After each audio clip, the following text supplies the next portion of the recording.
This Australian election is turning out to be such a disappointment, so much worse than 2022. And no, this is not just cope because Labor might not win. Don't forget, I'm a comedian first and a genius political sophist second. The reason I'm actually disappointed, I think, is the inevitable hit of nostalgia for ex-Liberal Party leaders I get around the 3-year mark after they're out of power. Happened with Abbott, certainly miss Turnbull now, and I never thought I'd say this, but I really miss ScoMo. Dutton? He just ain't great fodder. Like, can we all stop being Redditors for a second and just admit, yeah, maybe we don't like Dutton, but do we really dislike him? Does he really inspire a great well of emotions either way? I'm honestly struggling to build up the will to care about the fact that if he wins the election, he's going to basically sell Australia to the highest bidder. But even worse, it's my job to make you care. Take me back to 2022, because ScoMo, on the other hand, God, that face. You know what they say about love and hate being the same kind of feeling? After 3 years, I don't even remember what the exact feeling was, just the intensity and passion of it. What I'm saying is, it was a special time. Remember this? Take me to the April sun in Cuba. I can't remember the words. Oh. Can you imagine Dutton singing a song by the acclaimed New Zealand, Australia-based rock band Dragon on the ukulele? Fuck no. He'd only do it if Gina Reinhardt asked him to. Oh, Guy Sebastian won't headline Mining Day this year. I'll chip in, Gina. I've got the voice of an angel. In a just world, we would have at least got George Christensen as opposition leader, and then we get to hear him sing Are You Old Enough? Or Bob Catter. Don't really have any specific reference to the band Dragon that works here, more just that he likes to spontaneously break out into song.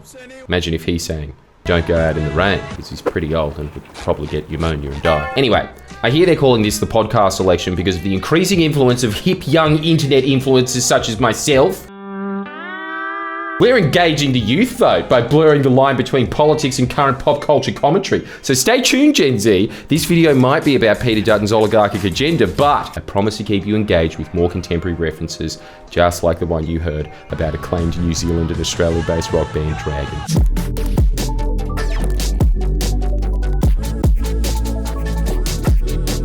Honestly, Dragon references aren't that far off for how culturally slow Australia is. Like, look how shit Australia's approximation of the podcast election is compared to the USA's OG podcast election. Trump went on Theo Von, Joe Rogan, Aiden Ross. Kamala went on Call Her Daddy, Talk to Her. Well, she didn't actually go on Talk to Her. The joke doesn't really work there because it's still not as insane as the president going on Aiden Ross. Sorry, Gaza. Trump deserved the W just for that stream alone. But what the fuck are Albanese and Dutton going on? Abby Chatfield? Sam Fricker? Who the fuck is Sam Fricker? It's like Dutton went on thinking, oh, I thought this was Robert Irwin's podcast. Like, all good that you guys are embracing new media, but God, at least go on a podcast with more name recognition than Todd Hunter. If you don't know who he is, he's the current lead singer of Dragon. But this is a recurring theme of this Australian election, and therefore a recurring theme of all my videos until May 3rd. This election is just culturally downstream of the mass psychosis that is currently afflicting the US. Every phenomenon in the USA is being mirrored by our voters and political class, just in a much more laconic antipodean manner. Like, this really does feel like the election Australia loses its independence to the USA. And that's after a bunch of elections the US directly interfered with. But at least we had our aesthetic independence. Our niche, telling it like it is crowd, used to have their own Australian identity. Clive Palmer used to post about Tim Tams. Now all he posts is pictures of him next to Tucker Carlson, possibly photoshopped in. Like, is that a normal human fist? It looks like a Super Smash Bros. Fist. George Christensen used to do the most Aussie thing ever and fuck off to the Philippines instead of working. Now he's just retweeting Psycho X accounts named shit like Trad West. But the worst offender is Dutton, who honestly lacks the creativity and charisma to really properly single white female Trump. So instead, just opting to co-opt the most boring, I guess, worst things about Trump. Mostly the fact that he's perhaps the most nakedly transactional president in US history. If Dutton's Trump and Sam Fricker's Joe Rogan, then I guess that makes me Ethan Klein. That's right, Hassan. I'm not streaming it because I'm too distressed to turn on the camera, but every day I'm secretly having a borderline crash out over the use of the word Zionist. Israel bombing Gaza is about me. I'm the biggest victim. Wait, second biggest.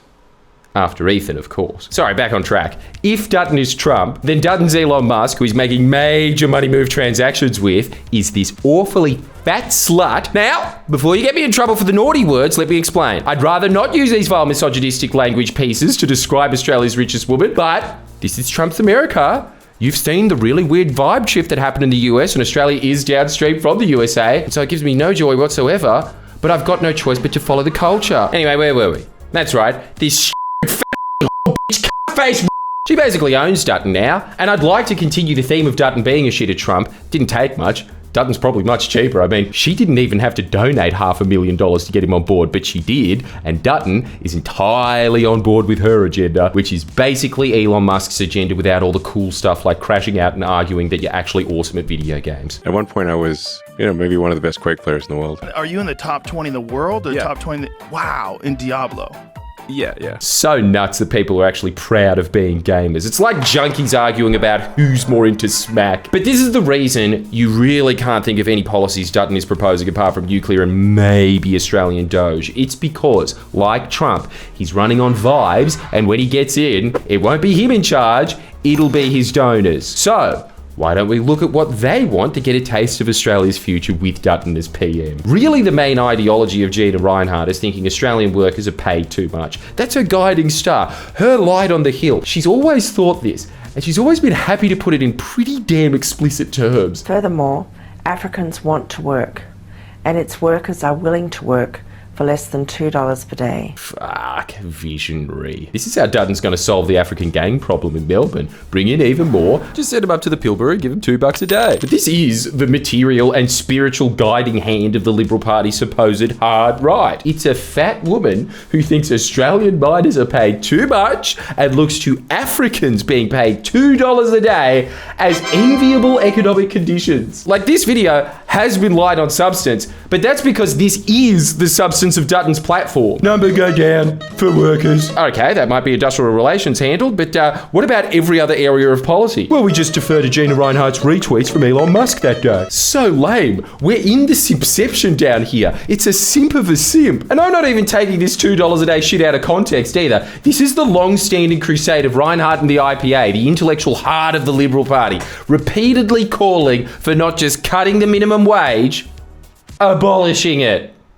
Entirely. Bit of a break from these years under Labor, where not only did the independent Fair Work Commission increase the minimum wage, but we saw real wages go up more in 1 year than in the entire decade the Liberal Party was in power. This real wage growth wasn't just driven by Labor's increase to the minimum wage that the Coalition wants to reverse, but reforms like same job, same pay, laws which the Coalition will also reverse. And this is the main agenda of theirs. Make Australians poor again.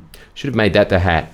Instead, we went with the far superior acronym, MEDOLA, Make Dutton Opposition Leader Again. Get it before they're completely irrelevant! Did you know that under Labor, the poorest workers in this country are about $7,500 a year better off? Not to mention the thousands of dollars in extra tax cuts and childcare benefits on top of that. The main priority of a Dutton government will be to strip you of that money. And thank God Australians are kind of starting to see that. I think so anyway. I don't even think this tougher migration shtick is working for him anymore. If you still think Dutton's going to get immigration under control, well, allow me to read you a little poem. The globe is sadly groaning with debt, poverty and strife, and billions are now pleading to enjoy a better life. Embrace multiculturalism and welcome short-term foreign workers to our shores to benefit from the export of our minerals and ores. It's so beautiful. You know who wrote that? T.S. Eliot? Nope. Yukio Mishima. Just joking, it was an even more politically schizo. Gina Rinehart wrote that. Back when she was lobbying the government to bring in 1,700 migrant workers on 457 visas for a Roy Hill mining project. And yes, that poem is real. What is she, 8? Who writes poems? Jesus, this is getting pretty red hot, this video, isn't it? Pissing off gamers and poets. But you know who fought against those visas? Labor's billionaire backers. Unions. So if you're voting for Dutton because of immigration, prepare to be completely disappointed. It'll be just like Trump and Musk and the H-1B visas. It's the one perk of being completely downstream of the US. This election, you can look to the USA to see how Dutton will break his promises or betray his cultural positioning. You don't need to just take my word for it either when I say rich people like immigration and rich people own Peter Dutton. You can just look at Trump.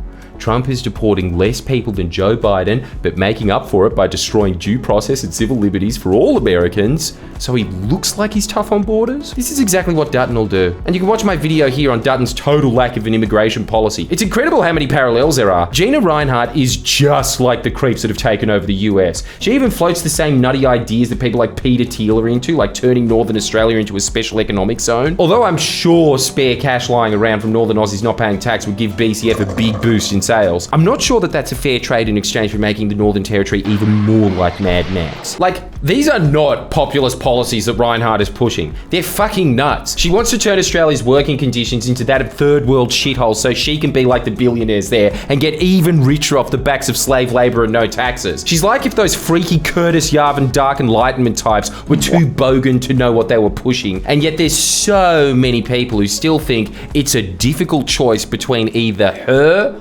or the Albanese government. I mean, maybe it's just because Dutton doesn't give off the same smirk as ScoMo, but come on. You have the choice between a government that's delivered the most real wage growth for a decade during a cost of living crisis, or a government bought and owned by a woman who is envious of African warlords. Come on. It's an easy choice. Dutton for the win! Because his name sounds a bit like Dragon. Buy a hat.